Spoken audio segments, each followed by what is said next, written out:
So it's my pleasure to introduce our guest, Dr. Barry Lam. Dr. Lam received his bachelor's degree from UC Irvine in 2001, his PhD from Princeton in 2007. He was at Vassar for a long time in upstate New York. Well, Hudson Valley. Hudson Valley, yeah. Anything outside of New York City is upstate, as far as everybody in New York City is concerned. And then began his current job at UC Riverside in 2022. Dr. Lam's the author of many papers in epistemology and public philosophy. He's the host of Slate's critically acclaimed Hi-Fi Nation podcast, and most recently in 2025, the author of the Norton short, Fewer Rules, Better People. In Fewer Rules and Better People, Dr. Lam argues we should reevaluate our commitment to the ever more complex rule-governed bureaucratic institutions we find ourselves in, since the proliferation of more and more complex rules makes us and the institutions that govern our lives dumber, less agile, more deceptive, and increasingly unable to facilitate good lives. In today's talk, Delegating Decisions to Machines, the Case for Human Discretion, Dr. Lam will elaborate, I think, and delve deeper into themes from Chapter 6, from Fewer Rules, Better People, The Coming of the Robot Rulers. Join me in welcoming Dr. Barry Lam. Thank you. When I pulled up, it was like, where do I park? And I pulled into the white space. No, try the yellow one. No, it turns out it was the white one. Ongoing rules. Okay, so thank you for coming. Some of you were here in my last talk, which literally just finished 20 minutes ago, right in this room, but most of you are new. It's funny, I brought the paperback copy, just got released, and it's like half the price. It's like $10, and my publisher said, you got to take copies and sell them wherever you go. And I was like, no, kids don't buy books anymore. But I gave a talk in New York, and there was a bidding war. I sold all of the copies, and I was like, California kids are different. But I don't know. So I brought them. $10. I got the Zelle and the Venmo too, the way they want me to do it, and I also sign them afterwards too, if you guys want me to sign it. Yeah, the talk. But I think the issue was in New York, I gave the talk that I gave like an hour ago.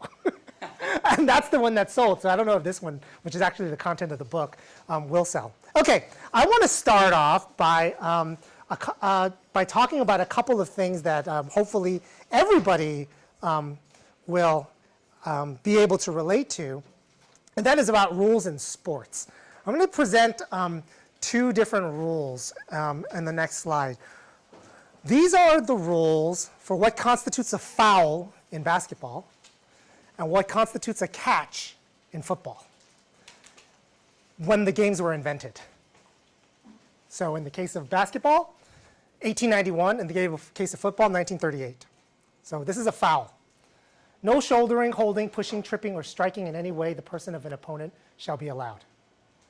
Okay? And for football, what constitutes a catch, a receiver catches a ball if they gain secure control of a ball and then performs an act common to the game. Like what? Like running, right? Or like putting your knee down, or something like that? Okay. So I know a lot of you watch basketball and football. These, by the way, aren't the rules today for what constitutes a foul and what constitutes a catch. If you know anything about sports, you know where I'm going with this. All right? So let me tell you a little bit about, I couldn't even put the foul rule up in a slide. Right? Like I have to link to it. So like okay, why is that? The foul rule in basketball is 5,722 words long with 10 sections, each of which have 4 or 5 subsections, right? I'm not going to read the whole thing, but I'm going to give you a few highlights. So there's personal fouls, technical fouls, flagrant fouls, 10 different categories of conduct referencing specific body parts. So planted feet of the defender under a player who was jumping is a foul, right? There's an entire subsection about cursing or blaspheming an official, right? And that subsection contains examples of cursing or blaspheming. Because you can imagine, like, there are certain things you might be do to a, like, what if you do this? Like, is that a curse or a blaspheme? Like, obviously, just one finger fewer would be it, but like that, you know, like, so like, you got to put that into the rule, right? So like, I'm just going to like link to that.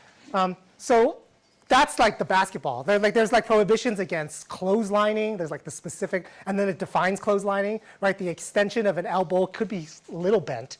It doesn't have to be completely straight according to the rule, and so forth. As far as the catch rule in football, I couldn't even give you the rule and have you understand it. Famously, like no football fan could be able to tell. But I did find a flow chart, right, that was able to explain, right, like is it a catch or not? And then like the order of questions that you have to ask yourself before it constitutes a catch. And this is what happened to 2 rules, not like all of the rules, but 2 rules concerning conduct in these sports over the course of, in one case, 120 years, in the other case, probably like 60, 80 years. And we kind of understand why. I don't even have to tell you the history of it for you to go, yeah, I kind of see why you would go from no shouldering, holding, pushing, tripping, or striking in any way to like 5,722 words, right? The story always goes like this, right? It always goes, there was a call, seems kind of like a foul, doesn't really fit, or the other thing that could have happened was there was a foul called. But it's not like that. Yeah, but that's pretty bad, isn't it? Like some guy broke a foot when they landed on somebody else's foot coming down from a thing, and that guy purposely put their foot there. We got to write that into the rules. Does that make sense? Right? So like that kind of stuff happens, right? Like there's like an important game, or like, and then there's like an egregious call, right? And then people go, that sucks. People get angry, and then there's like a group of people go, oh, how do we like fix this problem, right? And you can imagine that like there's like, why don't we just instruct the referees to like do better?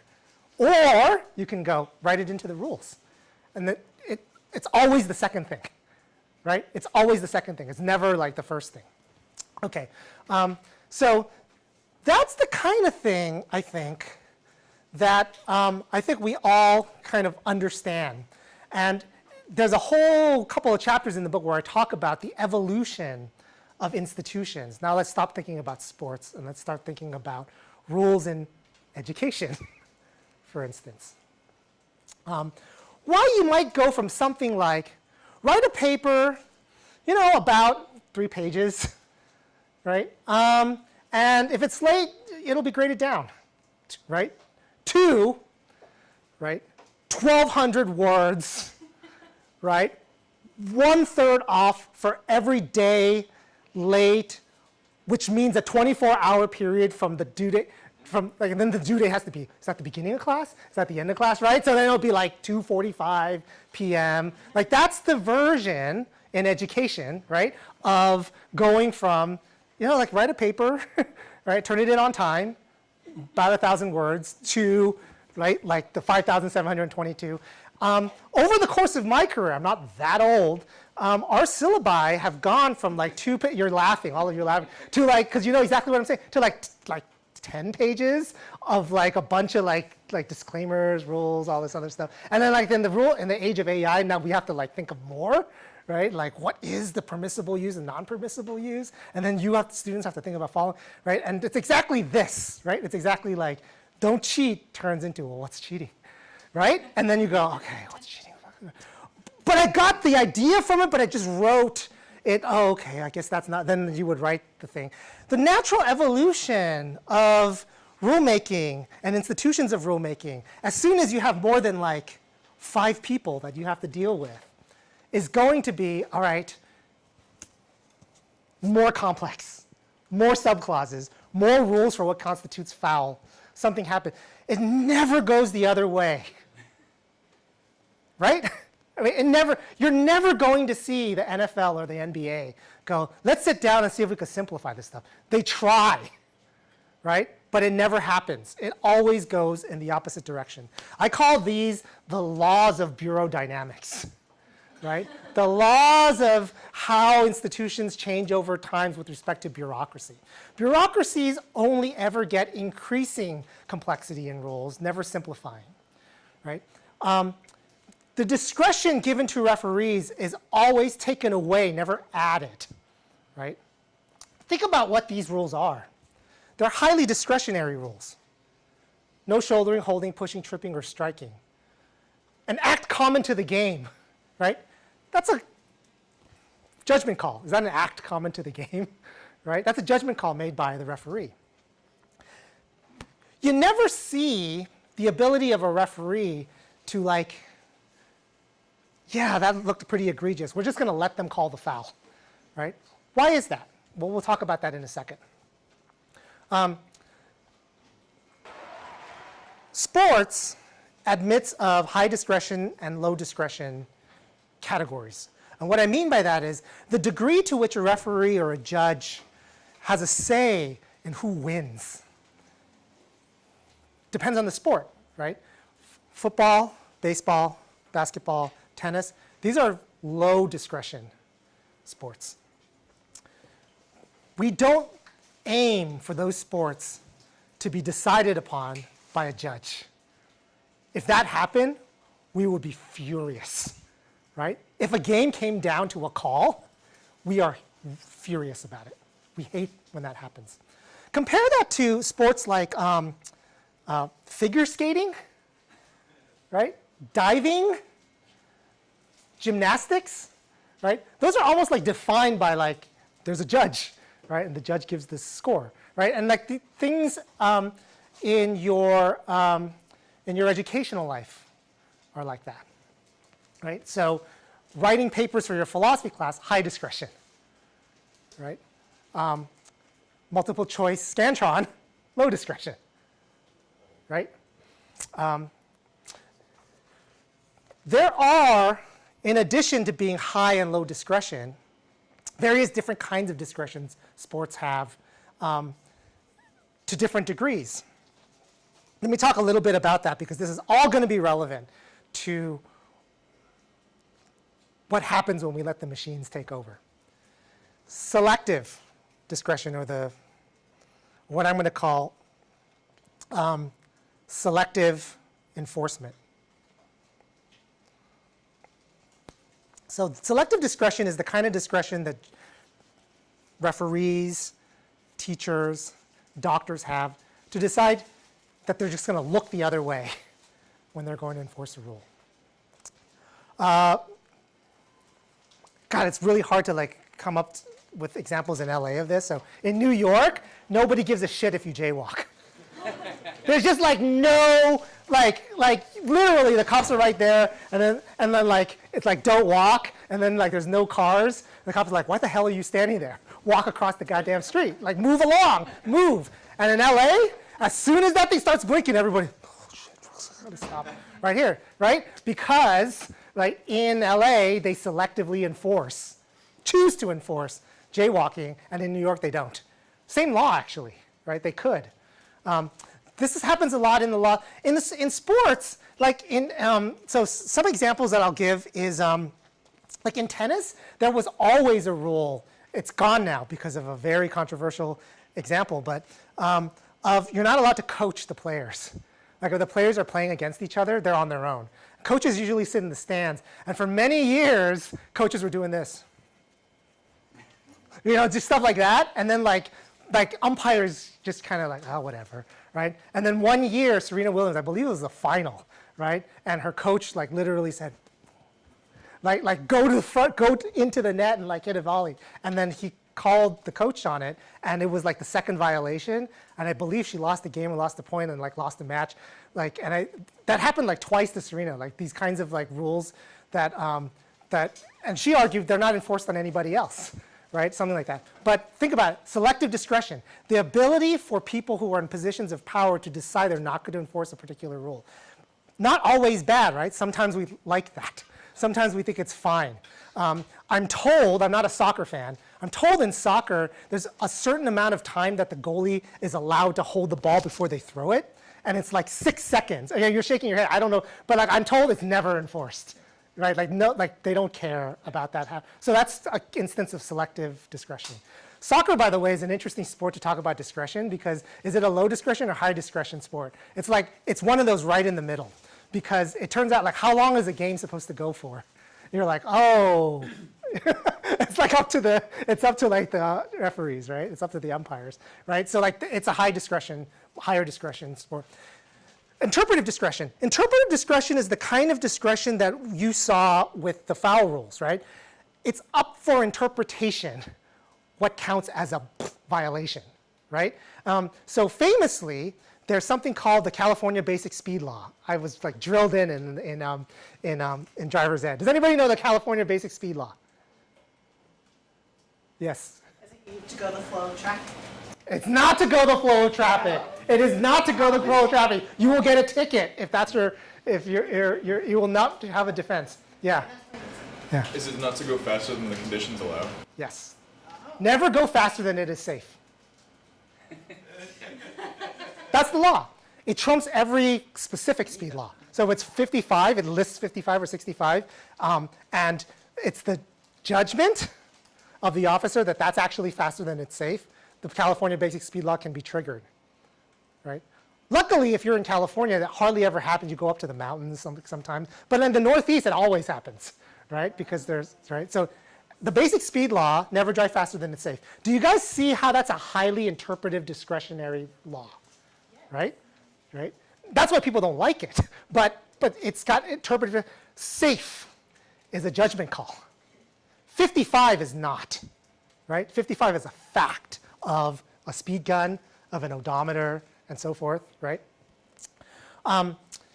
Before the breathalyzer was invented, which was not that long ago, right? So before that, the drunk driving law was don't be too drunk to drive. Yeah, that was the law, right? And so it was like, well, determined by the it pulls you over. Is this person too drunk? Let's see, right? Hence invented whatever this, and then ZY. I can't even do the backward out. Do you know what I'm saying? Like hence that stuff, right? And then when the breathalyzer was invented, the law is 0.08. No interpretive discretion, right?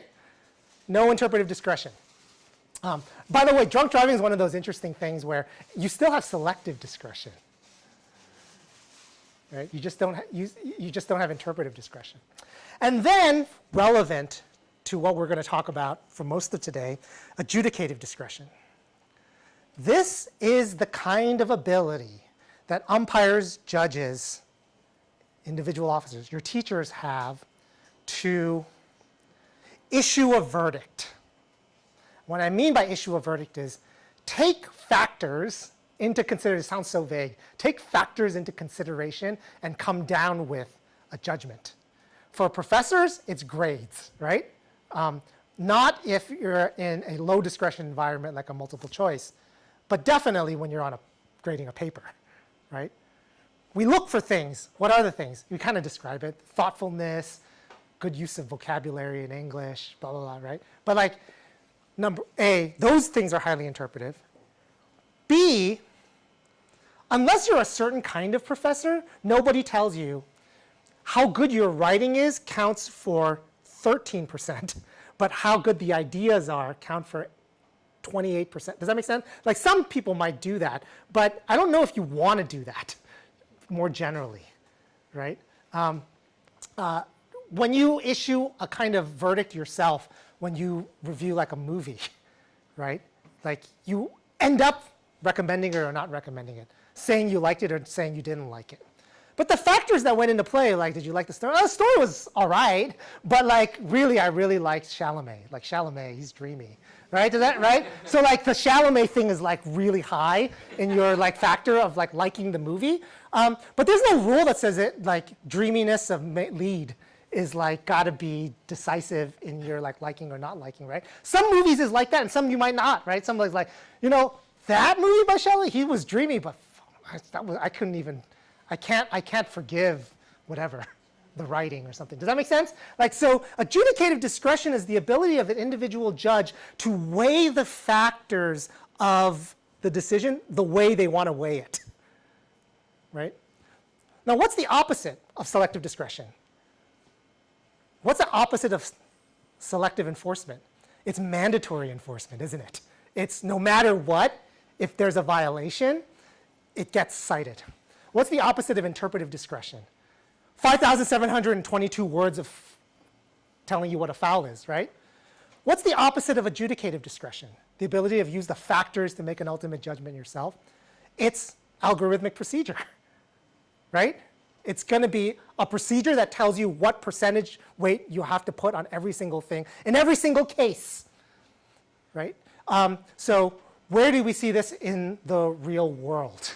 We see it everywhere, actually. Now, it used to be that whether you can borrow money for a car or a home was a major feature of adjudicative discretion. Now it's much less adjudicative discretion. Why is that? Because you all know this now. There is a bureaucratic, rule-based mechanism by which decisions about credit are made. It's called the credit score, right? And we even know the factors of the credit score. You can actually ask, and it's like, it's this much percentage of how much current credit you have, this much percentage of how much you've paid back credit. Does that make sense? Right? And all of you have a credit score, right? And if it's above a certain number, you're going to be able to get certain credit cards and access to certain kinds of loans. And if it's below a certain number, you're not. And then right in the middle, there's some room for adjudicative discretion. Does that make sense? Right? So those are the opposite. I just want to make clear that the opposite of these forms of discretion are mandatory enforcement, right? Increasingly precise rules, long and precise rules, and algorithmic decision making,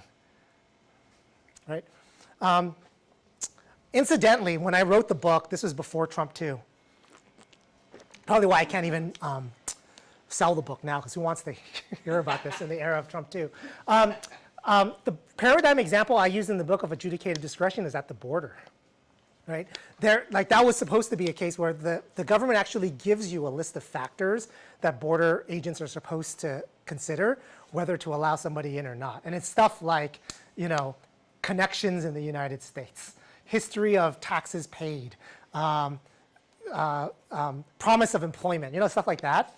But it was just that list, right? It wasn't like how to adjust that list in what ways to determine whether you get into the country or not. Paradigmatically, I think for our purposes, you can think of college admissions like this. You can think of institutions or types of admission that are high adjudicative discretion and low adjudicative discretion, right? So there's a way of admitting people into colleges that if they meet a GPA and SAT threshold, that's it, they're in. And there's another way of like, we just kind of like look at it and just kind of like, I think this would be a good student to be in this institute. And if you don't like college, make it graduate school, make it medical school. Okay, so we will move from there. But before I do that, I want to talk a little bit, before I move on from sports, to why there would possibly be pressure to go to robot rulers. Okay? And the best example of that is calling balls and strikes in baseball. Because that's where we're going. I believe next season. I believe, and by the way that it always goes, because this, so when you were kids, electronic line calling in tennis, right? That was like the first use of Hawkeye, right? Like, which is like the camera technology that takes trajectory, makes some calculations, and was able to tell within, I believe, 0.3 millimeters, right? The accuracy of the placement of a ball on a bouncer or somewhere else. And the way it always usually goes is that people start going, oh, we don't like robots, right? And then some stupid call comes, all right, bring it in, but like allow a person, or it only overrides a person. And then it's always, after that, it always goes, yeah, but it's kind of better than the people, isn't it? Right? And then it turns out that it is. So we can't allow a person to like overrule the thing. We can allow it to overrule the person. And then eventually it just goes, let's just go with the thing, right? That's going to, by the way, I predict today that that's exactly what's going to happen with baseball. They're going to do this whole robot rulers, but like with the umpire being able to like overrule the thing, right? And then they're going to, I think it's going to be a challenge system. I think it's still going to go with umpires first, but then you can challenge with the thing, and then they're going to realize, like just go with the thing. But like the whole internet is replete. Like I was doing research for this, and the internet is just like replete with just like videos of just egregious balls and strike calls. And we as sports fans absolutely hate it. Oh, this was a YouTube video. I was going to play it. Oh, all right. It's very engaging. Anyways, it's a way to like show you like just how bad some of these umpire calls are. This was like Angel Hernandez, which is a famous umpire. That's like, because you see the precise boundaries of the strike zone, and when something is like right dead set and it's a ball, you're like, that's not even close, right? And then in the case of Angel Hernandez, it's like here, and it's a strike 3, right? And like 5 of these cases, it was a decider, one of which the team didn't go to the playoffs because there was a called strike 3. But like it's like right there. It's like that far outside of the strike zone. Sports fans are enraged by these kinds of things. Okay, I think we should take a lesson from that, because I think it tells us a little bit about why, outside of the sports context, we would welcome robot rulers in our cases. Why? Why would we be enraged by it, right? Why don't we like, don't drive faster than it's safe? Why does it have to be a precise speed limit? Why would we not like, don't be too drunk to drive as a judgment? What's the, somebody give me like a reason why you would end up being quite pissed off. It's unfair. Why is it unfair?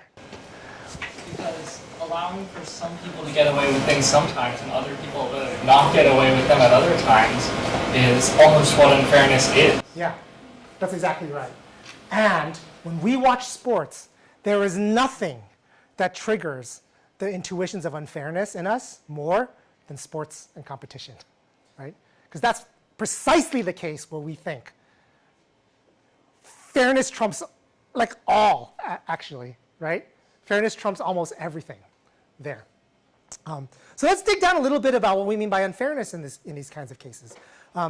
We don't want a standard applied to one individual that is not applied to another individual. That's what we mean, right?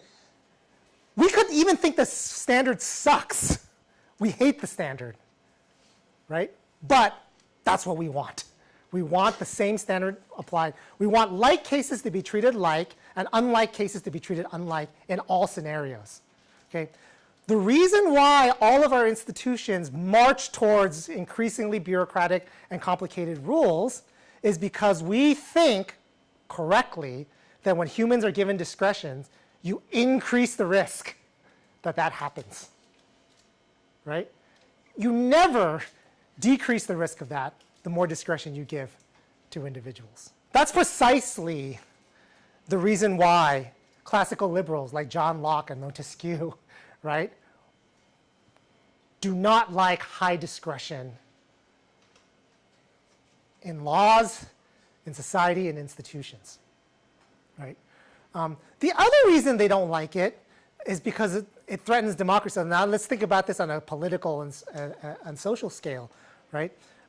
If you have democratically elected individuals or their representatives making the rules, good or bad, and it's just up to somebody who's the referee of that, the executive, to decide, in this case, we're just not going to follow that, right? Or in this case, I'm going to interpret safe to mean this, and in another case, not. We think that undermines what it is that democracy is supposed to be. Okay, that's one.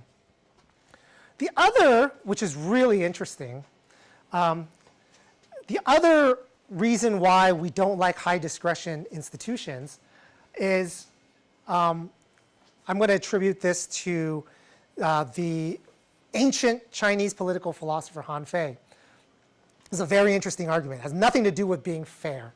It's about being effective, right? You don't want you don't want good governance. What do I mean by that? You don't want a restaurant, the quality of the food, the quality of the service to depend on how good the people you hired there are. Does that make sense? Think about if you wanted to scale a business yourself, right? What do you mean? You want to have a branch in like different parts of the country and all around the world. You want to come up with a handbook on how to supply your burgers and your buns and what the person at the drive-thru says. Does that make sense, right? That's what you want. You want the book of rules. You don't want hire good people who make good decisions to run it. Why? Because that sounds like a good strategy to me, because you know you're not going to hire good people all the time, right? So Hanfei said, whatever we say about human nature, we know that humans end up mediocre in the long run, right? You're going to have some people who are good and some people who suck. In the long run, they're just going to be middling. Does that make sense? You want to create institutions for those people running it. And what they need are rules. Okay?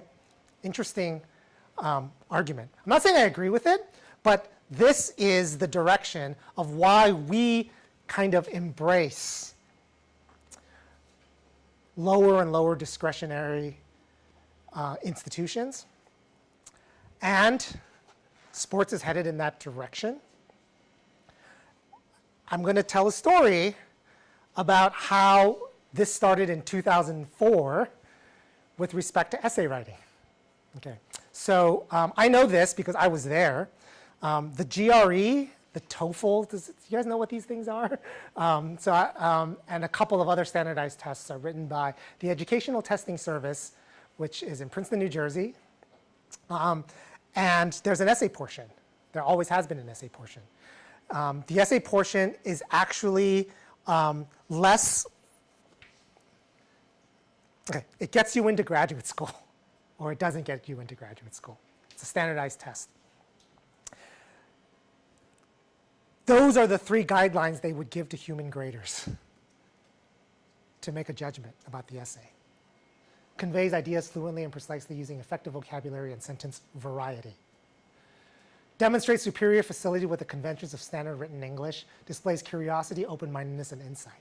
Who are the people? The people who used to read these, thousands and thousands. Like, think about everybody all over the world who wants to come to the United States for graduate school, or any of you who want to go to any of these graduate schools. You would have 2 readers and a supervisor.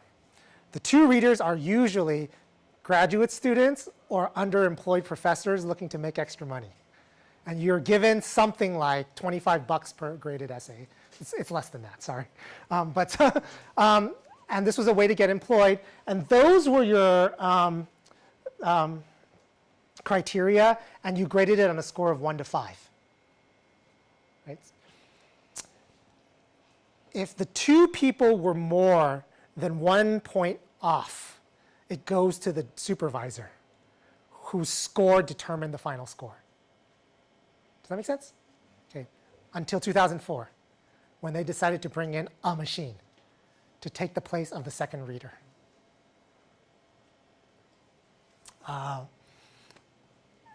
That machine was pre-today's AI. Okay? What does that mean? It means that actual human beings wrote the algorithm that went into scoring those papers, right? Which is very different because today's AIs, they just read all the papers and then you tell them what the scores on the papers were given by the people. And modern day AI just decides, well, what do all the papers that humans gave 5s to have in common? And then comes up with an equation that scores any papers that look like that a 5. Does that make sense? Right? Whereas back then, you needed a person to look at all the 5s and go, what was happening? Right? Very interesting paper of like when you have humans doing the AI work rather than the AI do it. Because the humans found that it turns out that only 3 or 4 parameters can give you most of the variance in scoring. What were those? Sentence length, it turns out, was one of them. Like actually counting up the words in a sentence gave you a pretty good guide as to one of the things that happened, right? And you don't generally tell human readers to like count up the words of a sentence. Like nobody does that, right? You kind of get a sense that it's too long, I guess, right? But that's just not something you do, right? It turns out that use of semicolons was correlated some way. We kind of know now that use of M dash is, because like AI is like just replete with M dash stuff, and you know that's because when you ask it like a scholarly like type questions that a lot of, Anyways, and then there were a couple other things like the use of particular pieces of vocabulary, therefore or something like that, like the number of therefore or whatever. Here's what they found. You were never going to get a variance between the score between a human and a machine. You were never going to get as wide of a range than between two humans, right? So you can get a 3 and a 5, right? Or a 2 and a 5, right? But with the machine, it was always within 1 of the other human. Does that make sense? Okay. Except there was this one thing which is very interesting to me. The machine did not know what to do with weirdo cases, like really weird cases. Like the thing where it's like, doesn't look anything like anything else, right? I call this like when I was in graduate school, there would be this kid that wrote this whole essay about Nirvana, like the band Nirvana. And it was like, this is about Kant's categorical imperative. Like what the, right? It's like, oh, F immediately, right? But then when you start reading it, like you were like, oh shit, this is like, there's something here about Kurt Cobain killing. Does that make sense? There's like there was like something like, and like I remember like it wasn't an F, you know? It wasn't like, and so the professors here are nodding. Was like, oh yeah, there is like occasionally, but it's like 1 in like 10,000, like 1 in 1,000 students will give you like this weird thing, and it's not weird because they just made it up and they were just like cheating. It's like, oh, you're a weird thinker. You're like just really strange, right? The machine didn't know what to do with that. Does that make sense? It would always be like, then it was like 1 and 4, right? And then you'd go to a reader. I believe it is now, I don't know what ETS is doing, whether they're still using that format. But I can tell you that the AI is way more accurate than what the human graders were doing. When I say accurate, I hope you understand what that means. It means there were millions of GRE essays scored by humans, right? And you take some subset of that and you feed it into the AI, right? And then you try to show them the ones that it didn't see and see if it predicted the right score for them.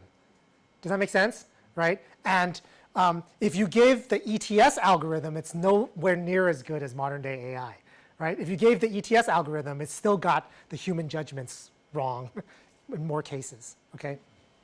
So then the question is, today, we have a way to do robot calling of essays, just like we do for credit scores, okay? Where else do we see this? So we see it in GRE essays, we see it in credit scoring, we see it in criminal justice recidivism risk scoring. That is, you give to a judge factors that determine a sentence or whether you release somebody on bail, right? And before it was severity of the crime, evidence that this person has somewhere to go, that they're not going to commit the crime again, stuff like that, and you allowed a judge to make a decision. And now it's like, no, we have data. How many people of exactly this type, what do we mean this type? Age, race, gender, height, crime, location of the crime, housing situation. Does that make sense? Like all the stuff that a company called Palantir collects about you, which is like is out there, like purchased by the criminal justice system. After it has studied the entire history of that kind of data and who committed a crime later and not, that instrument is available currently in the criminal justice system. And that instrument is being used to determine a grade for every individual who appears before a judge. It's literally 1 through 6, just like a GRE score. And if you're 5 and 6, you don't get released on bail. And you go on the high end of a sentencing. And if it's 1, 2, and 3, you do get released on bail. And you're on the low end of the sentencing. And adjudicative discretion is allowed on the 4s. Okay. That's the story. Now's the philosophy. And here's one of I hate like people who just give talks and go, here's what's happening, good or bad. But I'm going to say that right now. Good or bad. Good or bad. We have these arguments from Han Fei, from my friend in the back of the room there, about fairness, right? This is a kind of fairness, right? What it is that it's trying to preclude is what political philosophers have always worried about, arbitrariness, right? They weren't worried about the arbitrary use of power to make arbitrary decisions that don't follow fairness norms. This is a kind of fairness, right? One and the same algorithm is being applied, just like to your credit score, to every individual who comes through. What do we lose in the process? What do we lose in the process of GRE, essay scoring, credit scoring, recidivism risk, umpires calling balls and strikes, foul rules, and is it worth losing that? I have my own answer in the book, to be honest.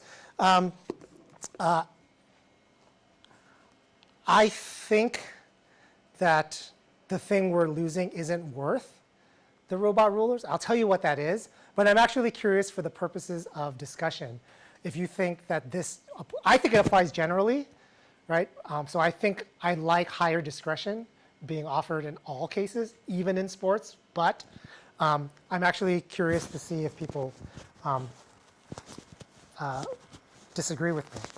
And the thing that I think you're losing is the thing that I think my daughter, who is now 13, but when I started writing this book, she was much younger, loses when I give her chores and penalties for chores that are like this: empty the dishwasher, or, just dock your allowance with empty the dishwasher within 2 hours of the completion of a cycle, within 5 minutes of starting. For every half hour it's not done afterwards, you get 1/3 of your weekly allowance off. Okay? What is she losing from the transition from A to B? Okay? What is she losing in the transition from having rules like empty the dishwasher, that's your job, as one rule? What is she losing if I decided to make everything in the house like that? Right? Curfews are like that. Phone use is like that, right? I could say, no social media. She doesn't have a phone, by the way. She's 13. No social media. Don't spend too much time on it. Do something else. Or, I could literally have a surveillance app that shuts down particular things after particular times, right? The difference between discretion and not discretion is the difference between what we saw in the beginning: mandatory enforcement, no room for interpretation of rules, and no ability to make judgments on the basis of factors that are not algorithmically determined. What is lost in the case of the household, I think, is that she transforms into a rule follower rather than somebody who, like a human being, understands why the rules are there and is able to flexibly make judgments about when the rule applies and when it doesn't. Right? What gets lost with students, if I give precise word counts, is the ability, is the cultivation of a judgment of when you've said too much and when you haven't said enough. You know exactly when you haven't said enough, when you haven't reached 1,200. If you're still writing papers your senior year, looking at the word count and whether you reach, we haven't done our jobs well, right? What you should be learning is when it feels that you said just way too much. You're developing that because you've internalized what it is like to experience an essay that's too long. Does that make sense? Or too short, which I've not said enough. Does that make sense? That's what we want. I mean, that's what we're here for. We actually don't care that much about 1200, 1300, 1500, or any of that shit, right? It's supposed to develop that kind of judgment. Now, the argument against that is, no matter what, this is Han Fei's argument, people are going to violate that and not have that kind of good judgment. And anyways, if the bots are there to make the judgment for us, who gives a shit that humans can't make that kind of judgment? So we're going to be resorting to like pretty deeply philosophical questions about what it is like to be a human and that we don't think ought to be outsourced, even if it can be, right? I have a friend who teaches a creative writing class, and it's not a requirement, creative writing. It's for people who want to learn how to write like poetry and fiction. And he gets AI-generated stuff. And I said, why the fuck would you take a creative writing class and have the bot do the work? Just don't take the fucking class, right? And he goes, I don't know. I don't know why they do that, right? But like it's the same kind of question. Like it's worth it. Like I said, it's like literally like it's like wanting to take swimming lessons and then just putting your bot in the pool. See, I'm learning how to swim, but like you're not learning how to swim, right? But then swimming's irrelevant, you know, or something because we have the technology. I guess like that would be, but that's the best I can do. Like that's the best argument I can make, right? If you end up saying, well, like as long as there's a bot that can swim, right, and I keep it in my pocket or whatever, like, and I can like hold on to it or something, like it's fine, right, or whatever. Like I usually, like I don't even know what is a joke anymore or not because like I would have said it's like getting a girlfriend and getting the bot to go on the date. But it's literally what fucking people are doing now, right? It's like that's right, like that. So it's like how can I use that as an example? As like a reductio of like letting the bots do the judgment when like people are perfectly willing to do that, right? Does that make sense? Like I have I really do believe like there's going to be a certain level of decision-making anxiety that people have. That they're going to let the bots order, like pick the restaurant, order the food, right, and maybe even write the review, but like I just don't know. At that point, I don't know what the argument is. Why you shouldn't be doing that. In fact, that your inclination is to do that. But insofar as you're resisting that, then what you're resisting is the removal of discretionary decision-making in all cases, and at the cost of fairness, by the way, right? I think that that is a cost we should be willing to bear, to accept some kinds of unfairness. And the reason why I think that is because decision-making by algorithm and by AI is fair in one sense, but it doesn't mean that it's not arbitrary. Okay? So what I mean by fair, it applies the same standards to everybody. Right? The ball and strike zone is literally the ball and strike zone, right? You're not going to get Angel Hernandez, the umpire, calling a ball. But with respect to essay grading, for instance, right? There's going to be correlations that AI has found between 4s and 5s that are, we would say, arbitrary. If like somebody, like there really could be a situation in which the difference between essay A and essay B is that somebody used therefore, right? Because that's how precise these AIs are, right? It can't possibly be that the difference between a 4 and 5 is between the use of one therefore, I think, right? But the AI will impose that as a kind of rule. That's just what it does, right? That's a kind of arbitrariness, isn't it, right? It's the same kind of arbitrariness we've accepted in criminal law. 0.08 is now where we arrest you. But if you think about it, too drunk to drive, the reason for the law is we don't want people running people over, right? 0.08 is not a point at which everybody is going to run people over or not. Does that make sense? Some people are going to be perfectly fine. Other people are really bad drivers at 0.06, right? It's just, we just accepted the arbitrariness of 0.08 because we didn't like the other arbitrariness of too drunk to drive. We seem to just accept the arbitrariness of the AI stuff because we don't like the arbitrariness of the other thing. And my argument is, maybe we should learn to like the other kind of arbitrary. Not like it, but at least accept it. Because the other kind of arbitrariness we've given at a certain point is just too costly in itself. Okay, that's all I'm going to say. I would like to have a discussion about this topic here. So thank you.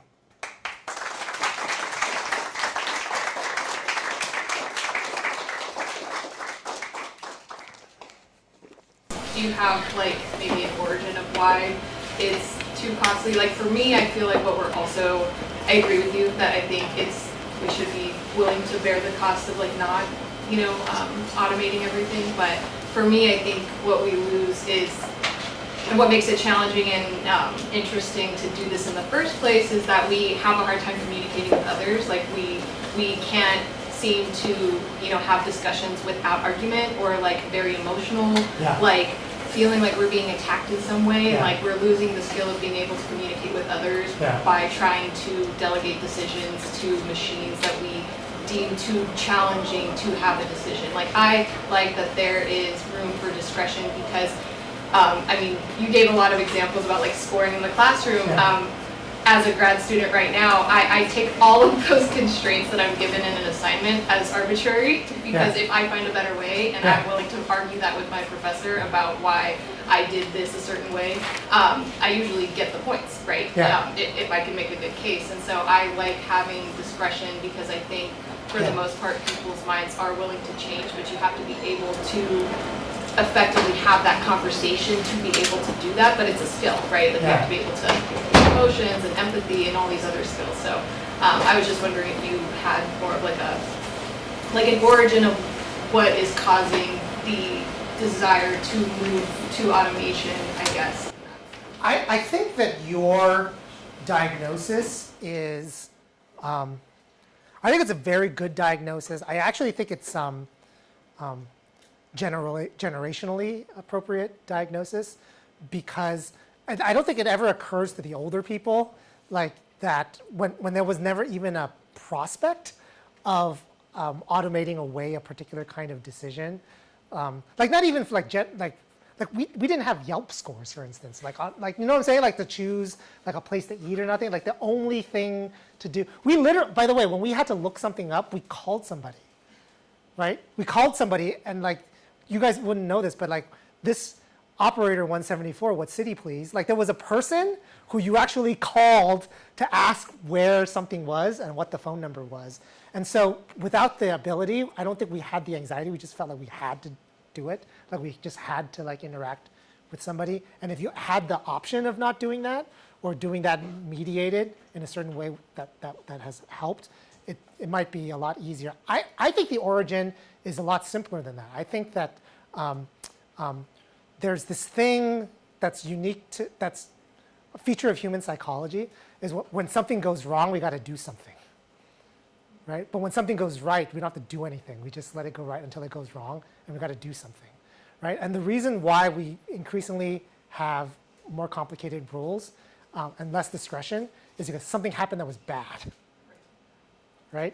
It's always something happened that was bad, so we got to do something, right? And so, and by the way, I'm not saying we shouldn't do something, right? Like bias in human judgment, especially in criminal justice and like let alone credit scoring, like giving loans to people, you give them to white people but not black people, essay scoring that has certain kinds of language you like don't like just because you don't get it, like try using the word riz, or something like that. But like it just means, but if it just means like charisma, then it shouldn't be content-wise any different than if you didn't use the word riz, but like it'll get scored lower, right? Like that's a kind of bias, and like, so we got to do something, right? So I think it's really that simple. It's just there's this asymmetry, right? When something goes bad, we got to do something to correct it, right? If somebody like is a bad cop, then we ought to have a law constraining whether they can use the discretion in some way. But you have like 90% good cops, then it's like, oh, there's nothing you got to do, right? Right? So that's why it always moves in that direction and moving away.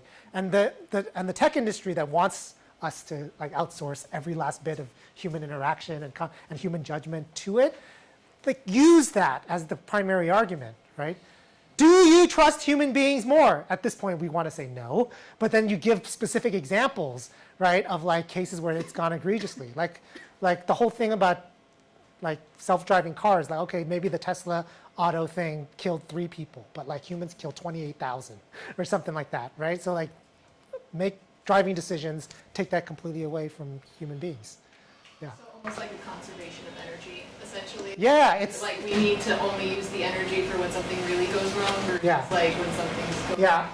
I call it like it's like the same thing. Like you'll notice in your life, it's like the asymmetry of trust, right? If somebody cheats on you, you don't trust them forever. But like if they do everything right for up to a point and then cheat on you, does that like it's gone after like just one thing, right? And it's much harder to gain trust back than to lose it. It takes one thing to lose it, but you don't even know how many times they have to like not for you to gain it back, right? There's just this. It's all part of the same psychological tendency about errors are much worse. Does that make sense? Yeah. So I actually think it's that more than other things. Yeah. You kind of touched on this just now, but in your book, Fewer Rules, Better People, you argued that moral responsibility depends on individuals developing judgment rather than relying solely on rigid rules. Is that from the AI? No. Are you reading? Oh, you're writing? No, He wrote it. Oh, okay, cool. Oh, cool. Because I made them read it.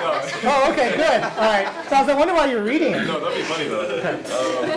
I mean, no, I thought it would be. I thought you were making a joke. Yeah, that'd be I thought you were making a joke. Yeah. levels of irony. Yeah. No, Let's see. Yeah. Yeah. So in a world where AI increasingly makes choices that affect people's lives, who do you think bears the moral responsibility when those decisions cause harm? The designers, the users, or the system itself? Yeah. So I don't know how to answer that question. I really don't. Right. I really don't because like it's a very tricky question about the nature of moral responsibility. Right. It's almost like asking the question like how much responsibility do you bear for U.S. war crimes? Right. But it's like I bear. It's not zero, right? It's not zero. You know it's not zero because like I am a U.S. resident citizen after all. So it's like a Japanese person might bear 0, right? But it's also not like really like what if I opposed it? Yeah, but you didn't like work hard enough to elect the people who. Does that make sense? Like it's kind of like any kind of collective responsibility thing, right? So like a lot of the people, like the scientists who develop like the atomic bomb or whatever, like are just interested. Like it's a really interesting scientific enterprise to see if you can create something that can predict the scores of GRE essays better than something some human came up with, right? Like if I told you, like, let's just do this project. I'll give you $300,000 a year to do it for the next 5 years. You'll be like, fuck yeah. It sounds really interesting. It sounds really interesting, right? Like even if I told you, let's do it for like dating. Like people are really upset with dating apps right now, right? You and I, we're going to get together and we're going to make 6 figures for like the next 5 years. And our project is to make no more swiping. It does all that automated in such a way. And we're going to do, and we're like, that sounds like a cool product. We're just going to do it. Okay. If further down the road, that's like wreaking havoc on the social lives of people, it's like, how much were you bearing? Well, I didn't do all that down the road. I just had this project that, okay, so then there's them, right? And then you have like all the investors and then all the tech bros who are like following just the logic of venture capital, right? Which is like, well, if you don't do the investment and make 10x on that, then they will, right? And then you will just like make 3x.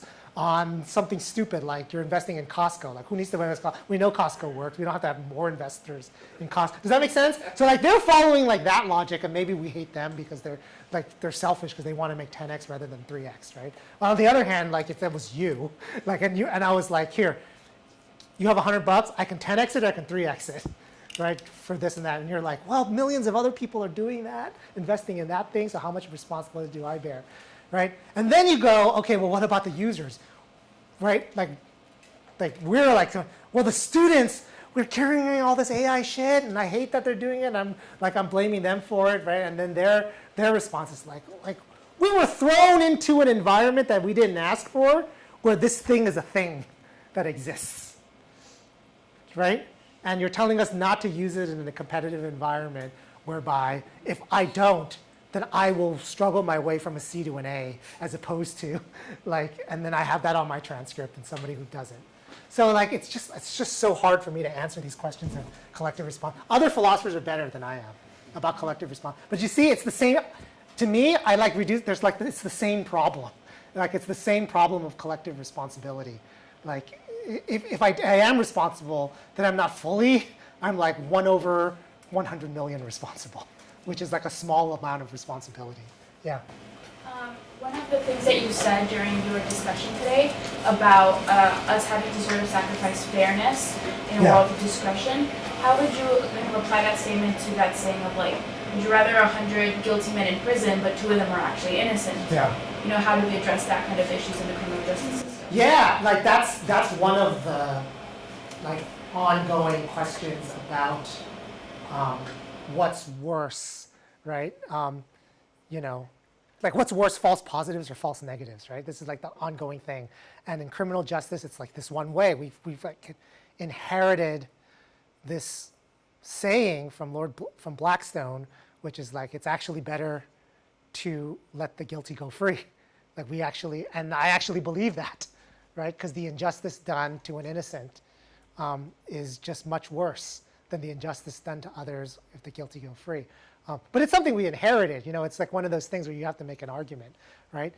Similarly, these things are now being applied in situations like credit scoring GRE, right? It's the same question, false positives or false negatives.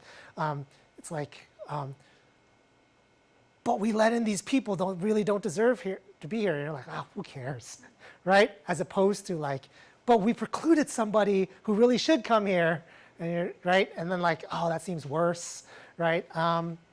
So it really just, I think it depends on the domain in which you're in and what the arguments are in that domain. What's worse, right? So some people think think about it. Okay, so one thing I haven't talked about, medical diagnosis, right? This is one of the things that it turns out the false positive and false negative rates are actually better with AI than it is with doctors averaged out as opposed to individual doctors. And you think, shit,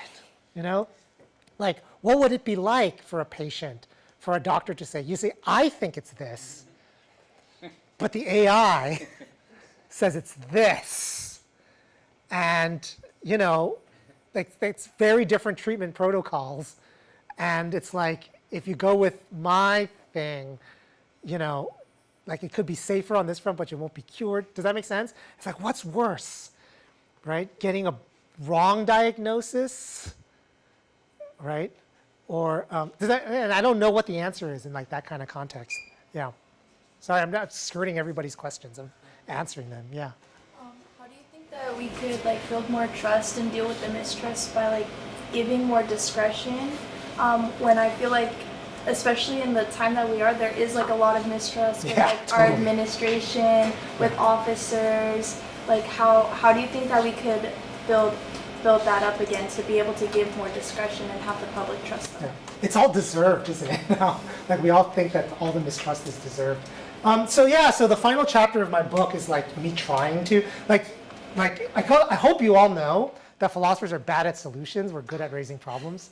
So I'm going to preface this with I'm bad at solutions. Policymakers are better at solutions. So I like the idea of always having selective discretion, right? The ability not to, I don't like mandatory enforcement, right? I don't like cameras on every street corner taking pictures of every car.